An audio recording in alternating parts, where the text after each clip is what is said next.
प्रकृति की आत्माएं।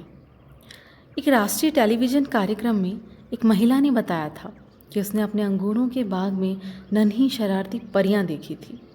शुरू शुरू में उसने इन छोटी आकृतियों की मात्र आवाज़ सुनी थी और अपनी इस मानसिक हालत पर उसे चिंता भी होने लगी थी। मगर वक्त के गुजरने के साथ वह उनसे बातें करने लगी और बाद में उन बौनी आकृतियों को उसने देखा। वे लगभग 2 फीट लंबी थी, उनके कान नुकीले थे और उन्होंने जोरे नुमा पैंट पहन रखी थी। आसपास के व्यक्तियों को जब इस बारे में पता चला तो उन्होंने इस बात को उस महिला की सनक समझ लिया। मगर जब इन बौनी आकृतियों की सलाह मान लेने पर उस महिला के बाग में अंगूरों की उपज उसके पड़ोसियों की तुलना में कई गुना ज़्यादा होने लगी, तो आस पड़ोस के स्त्री पुरुषों ने उस महिला की बातों को गंभीरता से सुना। जब यह खबर सार्वजनिक हो गई तो उस महिला को उसके मस्तिष्क की तरंगों का परीक्षण कराने के लिए फिर से बुलाया गया। इस दौरान जब उसकी ज्ञानेंद्रियों को उत्तेजित किया गया तो पता चला कि उसके मस्तिष्क के कुछ भाग सामान्य मात्रा की तुलना में काफ़ी ज़्यादा उच्च मात्रा में ऊर्जा उत्पादन में समर्थ थे। इस प्रकार की क्षमताओं के बारे में मेरे एक अन्य माध्यम ने भी ऐसा ही दावा किया था। वह एक वृद्धात्मा थी और नींद की अवस्था में उसने बताया था कि हमारी सभ्यता के उदय से काफ़ी पहले यहाँ परियां रहा करती थी और वे इस स्थान को छोड़कर कभी नहीं गई। प्राचीन काल में जैसा उन्हें देखा करते थे आज उस प्रकार नहीं दिखती हैं, क्योंकि वृद्ध होने के कारण उनकी सघनता काफ़ी हल्की हो गई है, जबकि हमारी भौतिक चीज़ों में ऊर्जा भारी है। जैसे कि चट्टान की डेंसिटी 1 होती है, पेड़ों की 2, हमारे शरीर की डेंसिटी 3 स्तर की है। 4D और 6D के बीच पारदर्शिता रहने के कारण इस स्तर के प्राकृतिक जीव अदृश्य रहते हैं और वो हमें नज़र नहीं आते। डॉक्टर कहते हैं मैं जब अपने अंगूरों के बाग में परियां देखने लगी, ऐसा महिला बताती है, तो महिला के बारे में मैं विचार करता हूँ तो मेरे मन में एक छवि सी उभर आती है।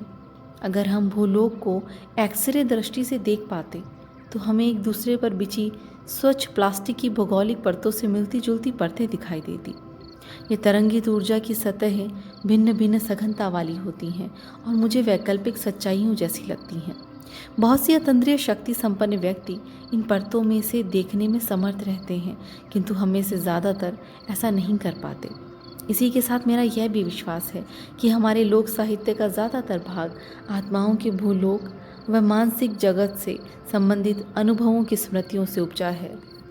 सम्मोहन की अवस्था में इन अनुभवों के बारे में वे जो कुछ भी कहती हैं वह हमारी दंत कथाओं व पौराणिक कथाओं की पुष्टि करता है। इन आत्मिक संबंधों में वानस्पतिक आत्माओं के साथ वायु, जल और अग्नि के साथ संबंध भी शामिल रहते हैं। दूसरी है प्रेत आत्माएं। असामान्य वस्तुओं के बारे में लिखते हुए बहुत से शोधकर्ताओं ने प्रेत आत्माओं के बारे में लिखा है। यद्यपि आत्माओं के भूत प्रेत के रूपों का मुझे थोड़ा बहुत ज्ञान है, मगर मैं स्वयं को इस क्षेत्र का पंडित नहीं मानता। अक्सर मेरे व्याख्यानों के दौरान मुझसे सवाल किया जाता है कि शुभचिंतक आत्मिक मार्गदर्शक इन आत्माओं को भूले भटके, दुखी और एकाकी रूप में कैसे यहाँ वहाँ भटकने देते हैं। अगर हमारे मास्टर्स हैं तो वो उन्हें ऐसा क्यों करने देते हैं। प्रेत आत्माओं के बारे में किए जाने वाले अध्ययन में मेरा योगदान उन गलत धारणाओं की समीक्षा करना तथा इस विलक्षणता का खुलासा भूत प्रेतों के नज़रिए से करना होगा, न कि उनके नज़रिए से जो भूलोक पर उनकी उपस्थिति को महसूस करते हैं। यहाँ डॉक्टर एक ऐसा केस बताते हैं कि मेरे पास एक ऐसा माध्यम आया था जिसने अपने 2 जीवन के बीच एक अच्छी खासी लंबी अवधि तक प्रेतावस्था में रहा था। मैं नाम मात्र की अवधि तक प्रेत अवस्था में रहने वाली आत्माओं को पारंपरिक तौर पर भूत प्रेत नहीं मानता हूँ। जैसे कि मेरी एक माध्यम थी जो स्कूल में लगी आग से बच्चों को बचाते हुए खुद अपनी जवानी में मर गई। उस शिक्षिका की आत्मा उस शहर में कुछ महीनों तक यह जांचती रही कि कौन कौन उसकी असामयिक मृत्यु का शोक मना रहे हैं। जब मैंने उस प्रेतात्मा से पूछा कि वह अंततः किस कारण से वापस जा रही है, उसने बताया, अरे मैं बस बोर हो गई हूँ। उसकी इस बात से मैं निष्कर्ष पर पहुंचा कि कुछ ही आत्माएं प्रेतात्माएं होती हैं और सामान्य अवधि के बाद तक प्रेत के रूप में रहने वाली आत्माओं को भूलोक से जाने से पहले स्वयं को अनुकूल बनाना पड़ता है। साथ ही मैं इस बात से भी कतई सहमत नहीं हूँ कि भूलोक पर हमें ज़्यादा मात्रा में भूत प्रेत सताते हैं। आगे जो केस मैं बताने जा रहा हूँ वह इस बात का सूचक है कि हमारे मार्गदर्शक जब ये देखते हैं कि किसी आत्मा का भूलोक पर किया जा रहा कार्य अधूरा रह गया है और वह इतना महत्वपूर्ण है जिसके कारण वह आत्मा का भूलोक के सूक्ष्म धरातल से जाना नहीं चाहती, तो वे भी उस आत्मा को आत्मालोक में वापस जाने के लिए मजबूर नहीं करते हैं।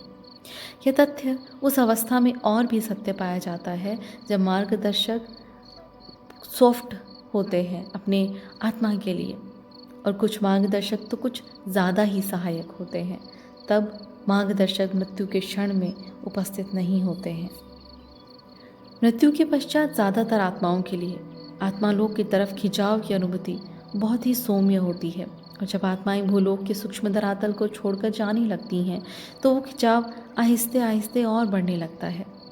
इस बारे में कभी कोई सवाल खड़ा नहीं होता कि हमारी मृत्यु का उच्च आत्माओं को तुरंत पता चल जाता है। फिर भी मृतक व्यक्ति की इच्छाओं का सम्मान किया जाता है। साथ ही हमें इस बात का भी ख्याल रखना चाहिए कि आत्मालोक में समय का कोई महत्व नहीं होता। अजन्मी आत्माओं के मन में कोई रेखीय घड़ी नहीं होती, इसीलिए जो शरीर में हैं उन आत्माओं की तुलना में यह तथ्य कोई प्रासंगिकता नहीं रखता कि वे दिन, महीने या वर्षों के बाद भी रही हैं। इंग्लैंड के किसी किले में 400 वर्षों से ज़्यादा समय तक रहने वाली कोई प्रेतात्मा जब अंततः आत्मालोक में वापस लौटती है तो बिताए गए समय को वह आत्मिक समय के रूप में 40 घंटे या 40 दिन की अवधि समझती है। कुछ व्यक्तियों की इस बारे में गलत धारणा होती है कि भूत प्रेतों को यह पता नहीं होता कि वे मर चुके हैं या अपनी इस स्थिति में वे कैसे बचें, किंतु यह अवश्य होता है कि वे बंधे होते हैं, किंतु यह स्थिति बौद्धिक बाधा के स्थान पर मानसिक अवरोध होते हैं। आत्माएं भूलोक के किसी सीमित सूक्ष्म धरातल में भटकी नहीं होती हैं। उन्हें इस बात का ज्ञान रहता है कि वे लौकिक जीवन से बाहर आ चुकी हैं। प्रेतात्माओं का भ्रम उन स्थान, व्यक्ति व घटनाओं के प्रति लगाव में होता है जिसे वे छोड़ नहीं पाती। आत्मविस्थापन के ये कार्य अपनी मर्जी से होते हैं, इसमें हमारी फ्री विल होती है, किंतु मुक्तिदाता, हमारे मास्टर कहे जाने वाले विशेष मार्गदर्शक ऐसे संकेतों पर निगाह रखते हैं कि जानी पहचानी व्याकुल आत्मा जब जाने के लिए तैयार हो। हमें खुद निर्णय करने का अधिकार होता है, यहाँ तक कि अपनी मृत्यु के अनुभव के मामले में भी। इस बारे में हमारे मार्गदर्शक हमारे गलत निर्णयों का भी सम्मान करते हैं। प्रेतात्माएं ऐसी कम परिपक्व आत्माएं होती हैं जो भूलोक से बंधी होती हैं और स्वयं को मुक्त करने में उन्हें कठिनाई महसूस होती है। यह तथ्य उस स्थिति में विशेष रूप से सिद्ध होता है जब उनका ठहराव लौकिक वर्षों में बहुत लंबे समय का होता है। पीछे रह जाने के विभिन्न कारण होते हैं और इसका कारण जीवन का अप्रत्याशित रूप से खत्म हो जाना भी होता है, जिसके कारण आत्मा अपने पथ से विमुख हो जाती है। तब ऐसी आत्माएं यह महसूस कर सकती हैं कि उनकी स्वतंत्र इच्छा को किसी प्रकार रोक दिया गया है। अक्सर कितनी ही बार किसी प्रेत की मृत्यु के साथ कोई भयानक हादसा जुड़ा होता है। संभवतः इसका कारण अपने किसी प्रिय व्यक्ति को किसी खतरे से बचाने का प्रयास भी रहता है। 1994 में रात में नवादा की पहाड़ियों में स्थित मेरे घर के पास से एक युवती कार से जा रही थी और अचानक एक किनारे से उसकी कार लुढ़क गई, जिसकी वजह से उसकी मौत हो गई। लगभग 5 दिनों तक किसी भी व्यक्ति का ध्यान उस पहाड़ी के नीचे पड़े कार के मलबे पर नहीं गया। उसमें फंसा उसका 3 वर्षीय बेटा जीवन के लिए संघर्ष करता रहा, मगर जब वहाँ से गुजरने वाले एक मोटर चालक ने जानकारी दी तो उसने मलबे के ठीक ऊपर राजमार्ग पर एक नग्न युवती को प्रेत सा देखा और उस घटना की तरफ पूरे देश का ध्यान आकर्षित हुआ। उस भूत का इस प्रकार देखा जाना नाटकीय था और वह कारगर रहा था, क्योंकि समय पर उस लड़के का जीवन बचा लिया गया था। कई बार ऐसा होता है कि जो व्यथित आत्माएं होती हैं, इनके रुक जाने का एक कारण इनकी पहले से निर्धारित कर्म की दिशा में अचानक होने वाले परिवर्तन भी होते हैं, जो उनके लिए न केवल अप्रत्याशित होते हैं बल्कि अन्यायपूर्ण होते हैं। उन्हें लगता है हमारे साथ बहुत गलत हुआ। भूत प्रेत के होने के मुख्य कारणों में ऐसी आत्माएं रहती हैं जिनकी हत्या कर दी गई थी या किसी ने उनके साथ अनुचित कार्य किया था। अगला केस इसी तरह की एक आत्मा के लिए है और जो हमें बताता है कि प्रेत आत्माओं के लिए ऐसे मामलों को रचनात्मक ढंग से सुलझा लिया जाता है। इसे हम कहेंगे परित्यक्त आत्मा। बेलिंडा नामक एक महिला अपने वर्तमान जीवन के अनुभव से उत्पन्न दुख की अनुभूति के कारण मुझसे मिलने आई थी, जिसकी वजह वह समझने में असमर्थ थी। मेरी शुरुआती बातचीत के दौरान मुझे पता चला कि उसकी उम्र 47 वर्ष थी और उसका अभी तक विवाह नहीं हुआ था। आज से लगभग 20 वर्ष पहले स्टुअर्ट नामक व्यक्ति जिसके साथ उसका रिलेशनशिप था, वो भयानक तरह से अलगाव हो गया था और उसके बाद वो आकर कैलिफोर्निया में बस गई। वो उससे बहुत प्यार करती थी, लेकिन अपने जीवन को बदलने के निर्णय के वशीभूत होकर उसने अपनी सगाई तोड़ दी थी और पश्चिम में आकर नया काम शुरू करना चाहती थी। उसने स्टुअर्ट को अपने साथ चलने के लिए कहा था, किंतु वह न तो अपनी नौकरी छोड़ना चाहता था और न ही परिवार से अलग। उसने बेलिंडा से विवाह कर वहीं बस जाने का आग्रह किया था जहां वे बड़े हुए थे, मगर बेलिंडा ने मुझे बताया कि उसने स्टुअर्ट की एक भी बात नहीं सुनी। बेलिंडा की जाने के बाद वो बिल्कुल टूट गया था, लेकिन पीछे नहीं गया। लास्ट में स्टुअर्ट ने किसी और से शादी कर ली। बेलिंडा ने बताया कि इस घटना के कुछ साल बाद उसकी मुलाकात बर्ट नामक एक व्यक्ति से हुई थी और उसके साथ बहुत अच्छे रिश्ते बने, मगर अंत में उस व्यक्ति ने एक दूसरी स्त्री के लिए उसे छोड़ दिया। मैं इस बात पर सोच में पड़ गया था कि क्या बेलिंडा की अनसुलझी दुख की भावना का मूल कारण यही था, लेकिन बेलिंडा ने कहा कि नहीं, इससे वह आहत तो ज़रूर हुई थी, मगर यह अच्छा ही हुआ कि उसने बर्ट से शादी नहीं की। वह अब अनुभव कर रही थी कि बर्ट एक बेवफा था, वहीं उन दोनों का स्वभाव भी मेल नहीं खाता था। उसने यह भी बताया कि न जाने क्यों जब से उसके मर्दों से संबंध बनने शुरू हुए थे, तभी से उसे छोड़े जाने और नुकसान की विचित्र अनुभूतियां होनी शुरू हो गई थी। जब उसका रिग्रेशन किया गया तो डॉक्टर ने बेलिंडा को अपने पिछले जीवन में जाने के लिए कहा और उसने देखा कि वो इंग्लैंड के बाथ में 1897 में एक बहुत बड़े खेत में रहने वाली एलिजाबेथ नामक युवती थी। वह अपने पति स्टैनली के कोट का सिरा पकड़े घुटनों के सहारे खड़ी थी और उसका पति उसे अपने पुश्तैनी घर के दरवाजे में से घसीटता ले जा रहा था। स्टैनली शादी के 5 साल बाद उसे छोड़कर जा रहा था। यहाँ डॉक्टर पूछते हैं कि वो तुमसे क्या कह रहा है। वो कह रहा है कि सबके लिए मुझे दुख है, लेकिन मेरा इस फॉर्म को छोड़कर शेष दुनिया देखना जाना ज़रूरी है। मैं यहाँ नहीं रह सकता। यहाँ वो कहती है कि मैं प्रार्थना कर रही हूँ, उससे भीख मांग रही हूँ कि मुझे छोड़कर मत जाओ। उससे बहुत प्यार करती हूँ और उसे यहाँ पर हर प्रकार से खुश रखने की मैं हर वक्त कोशिश करूँगी। मेरे इस प्रकार कोट को पकड़ने और हॉल की अगली सीढ़ियों तक यूँ घसीटे जाने के कारण मेरी बाहें बड़ी दर्द कर रही हैं। किंतु वो तुम्हारा पति है, क्या कह रहा है? वो कह रहा है कि वास्तव में इस सब का कारण तुम ही हो। मैं इस स्थान से दुखी हो चुका हूँ, विश्वास करो मैं लौट आऊँगा। और वो ये भरोसा कहकर जा रहा है। माध्यम कहती है, मैं जानती हूँ उसका एक हिस्सा किसी न किसी रूप में मुझसे प्यार करता है, किंतु उसकी इस जीवन से भागने की चाहत और बचपन से जो कुछ भी उसने देखा सुना है, इन सब ने उस पर कब्जा कर रखा है। जा रहा है और मैं बहुत दुखी हूँ और अब मैं उसे नहीं रोक सकती। मैं बाकी सीढ़ियों से लुढ़कते हुए नौकरों के सामने जा गिरती हूँ, पर मुझे चिंता नहीं है। स्टैनली अपने घोड़े पर सवार होकर दूर जा रहा है और मैं निस्सहाय सी उसे देख रही हूँ। मुझे इतना पता है कि वो अफ्रीका चला गया है। या डॉक्टर पूछते हैं, ऐसे में एलिजाबेथ तुम अपना गुजारा कैसे चला रही हो? वह जागीर तो मेरे नाम कर गया था, पर मैं उसकी ठीक देखभाल नहीं कर पा रही। मैंने ज़्यादातर नौकरों की छुट्टी कर दी। इस वक्त हमारे पास नाम मात्र के पशु और मैं बड़ी कठिनाई से निर्वाह कर रही हूँ, मगर मैं फॉर्म को नहीं छोड़ सकती। मुझे उसका इंतज़ार करना है। शायद वह आखिर में मेरे पास लौट आने का निर्णय ले ले, कभी तो वो मेरे पास आएगा।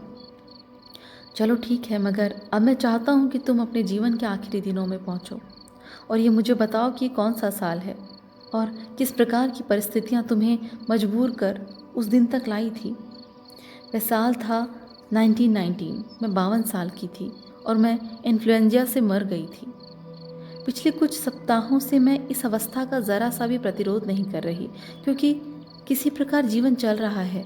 मेरा एकाकीपन, दुख, फार्म को बनाए रखने की जद्दोजहद, मेरा दिल टूट चुका है। अब मैं एलिजाबेथ को उसकी मौत के दृश्य में ले जाता हूँ और प्रयास करता हूँ कि वो रोशनी में आ जाए, मगर ये कोशिश बेकार हो जाती है क्योंकि यह फॉर्म में दबी रहती है। शीघ्र ही मैं समझ जाता हूँ कि वह एक युवा आत्मा प्रेत बनने जा रही है। डॉक्टर कहते हैं तुम भूलोक के सूक्ष्म धरातल को छोड़कर जाने का विरोध क्यों कर रही हो? मैं नहीं जाऊंगी। अभी मैं छोड़कर नहीं जा सकती। मुझे उसका इंतज़ार करना है, वो आएगा। डॉक्टर कहते हैं लेकिन तुम पिछले 22 सालों से इंतज़ार कर रही हो, परंतु वह अभी तक नहीं लौटा। मैं जानती हूँ, फिर भी मैं जाने की नहीं सोच सकती। मुझे उसका इंतज़ार करना है। मैं बस एक आत्मा के रूप में यहाँ मंडराती रहूँगी जब तक वो नहीं आ जाता। मैं एलिजाबेथ से उसकी प्रेतात्मा के रूप, रंग और फॉर्म पर व्यवहार करने के बारे में जानना चाहता हूँ। वह इस संसार में स्टैनली का पता लगाने के लिए उसकी ऊर्जा की तरंगों पर केंद्रित नहीं हो पाती है, जिस प्रकार की एक अनुभवी आत्मा इस कार्य को बखूबी कर लेती है। फिर आगे पूछे गए सवालों के जवाब से एलिजाबेथ की इस मंशा का पता चलता है कि यदि वह किसी भी खरीदार को डरा कर भगा देगी तो वह फॉर्म उसी के परिवार के कब्जे में रहेगा। यह निश्चित था कि किसी भी नए खरीदार के न आने से जायदाद खाली पड़ी रहती है, क्योंकि उस क्षेत्र में हर कोई इस बात को जानता है कि अमूमन जायदाद प्रेत बाधा से ग्रस्त है। एलिजाबेथ ने मुझे बताया कि वह फॉर्म को न छोड़ने के कारण उस पुश्तैनी घर का विलाप करती मंडराती रहती है। डॉक्टर कहते हैं अच्छा यह बताओ, अब और कितने भौतिक वर्षों तक तुम उसकी राह तकोगी? बस 4 साल और। किंतु क्या तुम यह अवधि अपने लिए लंबी नहीं लगती है? अब तुम क्या करोगी? यह तो कुछ भी नहीं है, मात्र कुछ सप्ताह भर। मैं रोऊंगी, अपने दुख का मातम बनाऊंगी। मैं बेबस हूँ। मैं जानती हूँ कि यह लोगों में डर उत्पन्न करता है, क्योंकि मैं चीज़ों को उठा उठा कर फेंकती हूँ इधर उधर। डॉक्टर कहते हैं मगर जिन लोगों ने तुम्हें कोई तकलीफ ही नहीं दी, तुम उन्हें क्यों डराती हो? मेरे साथ जैसा जो कुछ बीता है उसके प्रति अपनी नाराज़गी व्यक्त करती हूँ कि मेरे साथ ऐसा क्यों हुआ, क्यों मुझे अकेले छोड़ दिया गया। किंतु क्या तुमने कभी सोचा है कि इन सब का अंत कैसा होगा? पता नहीं, लेकिन मुझे बुलाया जा रहा है। कह सकते हो, मगर वास्तव में नहीं। एक प्रकार से वह जानता है, मेरा मास्टर, कि मैं चलने को तैयार हूँ। वह आकर मुझसे कहता है, क्या अब भी कोई कमी रह गई है? डॉक्टर पूछते हैं लेकिन यह सब तुमसे कौन कहता है? और फिर क्या होता है? गुम हो जाने वाली आत्माओं का मुक्तिदाता मुझे आवाज़ देता है और मैं उसके साथ भूलोक से दूर होती जाती हूँ। बीच में हम ज़रा सा रुक कर बातें करते हैं। डॉक्टर कहते हैं यह बताओ कि क्या वह तुम्हारी आत्मिक मार्गदर्शक है? वह मुस्कुराती है, नहीं, हम तो मेरे मार्गदर्शक का इंतज़ार कर रहे हैं। यह आत्मा तो डॉनी की है, जो मेरी जैसी आत्माओं की रक्षा करता है। वही उसका काम है। अच्छा, वह डॉनी दिखने में कैसा है? तुमसे क्या कहता है? वह ठिगने बोने जैसा लगता है। जूलीदार सा चेहरा है और वह ऊंचा हैट पहनता है जो पिचका हुआ है, और जब वह मुझसे बातें करता है तो उसकी दाढ़ी हिलती है। वह मुझसे कहता है कि यदि मैं अभी और ठहरना चाहती हूँ तो रह सकती हूँ, किंतु क्या अपने घर लौट जाने में ज़्यादा खुशी नहीं मिलेगी, और साथ ही वहाँ स्टैनली से भी मैं मिल पाऊँगी। वह इतना हंसाता है, मुझे हंसने पर मजबूर कर देता है, लेकिन वो बहुत बुद्धिमान भी है। वह मेरा हाथ पकड़कर मुझे एक अच्छी जगह पर लेके जाता है और हम वहाँ बातें करेंगे। देखिए, स्थान मेरी जैसी आत्माओं के लिए मातम मनाने का स्थान है। यह फूलों से सजा घास का खूबसूरत मैदान है। डॉनी मुझे इस आनंद में होने के लिए कह रहा है और साथ ही मेरी ऊर्जा को प्यार और खुशी से भर रहा है, मेरे मन का शुद्धिकरण कर रहा है। वह मुझे रंग बिरंगे फूलों के साथ बच्चों की भांति खेलने दे रहा है और यह भी कह रहा है कि मैं तितलियों का पीछा करूं, जबकि वह खुद धूप में बैठा आराम करता है। डॉनी कभी भी डांटता नहीं है मेरे इस व्यवहार के लिए। ये तो मेरे आराम का समय है। उसका चेहरा प्यार की प्रतिमूर्ति है। वह तो मुझे खेलने के लिए कह रहा है। उसकी जिम्मेदारी तो मन की शुद्धि में मेरी सहायता कर मेरी आत्मा को वापस स्वस्थ बनाना है।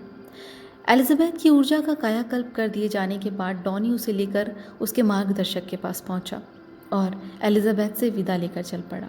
इसके बाद आत्मालोक में लौटने वाली आत्मा के साथ जिस प्रकार स्थिति निर्धारण की प्रक्रिया चलती है, उसी प्रकार एलिजाबेथ के साथ भी प्रारंभिक मूल्यांकन की प्रक्रिया शुरू हुई। एलिजाबेथ बेलिंडा की इस बैठक में पहुंच सकता था जो शिक्षाप्रद थी। शुरुआत में उसने कहा कि परित्यक्तता पत्नी के रूप में उसका जीवन अर्थहीन हो गया था।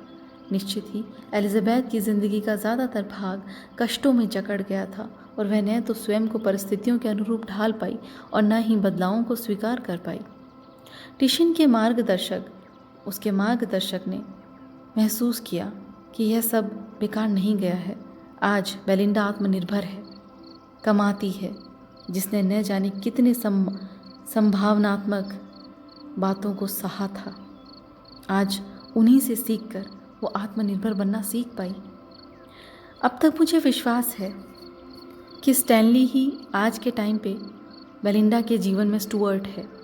कहानी के इस भाग को जब मैं लोगों को सुनाता हूँ तो मुझसे कहते हैं कि बहुत अच्छे, आखिरकार उसने उसके साथ जैसा व्यवहार किया था वह उसका बदला लेने में सफल रही, क्योंकि इस जन्म में खुद बेलिंडा स्टैनली को छोड़कर, मतलब स्टुअर्ट को छोड़कर चली जाती है।